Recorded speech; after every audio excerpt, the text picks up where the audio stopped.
Roy Kiyoshi divonis sakit pembengkakan jantung sejak beberapa bulan lalu. Bahkan terdapat 2 dokter yang memvonis Roy Kiyoshi menderita sakit tersebut.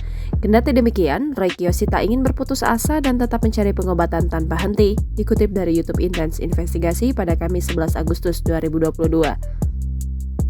Roy Kiyoshi mengaku tak ingin bersedih saat mengetahui divonis sakit pembengkakan jantung. Hingga kini, Roy Kiyoshi masih mengonsumsi obat. Tak hanya rutin minum obat, Roy juga rutin kontrol 2 bulan sekali dan minum obat tradisional Cina. Meski divonis sakit pembengkakan jantung, Roy Kiyoshi tak ingin berputus asa dan tetap melakukan pengobatan tanpa henti. Kini, kondisi kesehatan Roy pun sudah membaik dan mengalami banyak perubahan. Meski divonis umur tak bertahan lama lagi, tapi Roy berusaha dengan rutin minum obat. Namun, Roy tak perlu khawatir karena ia bisa menjaga kesehatan tubuhnya layaknya penyakit lain yang harus menjaga kondisi tubuh. Sebelumnya, Roy mudah lelah dan merasa sesak napas, namun kini kondisinya lebih baik dan bisa lebih beraktivitas. Roy menilai bahwa ini semua berkat kekuatan obat dari dokter dan obat Cina yang dikonsumsinya.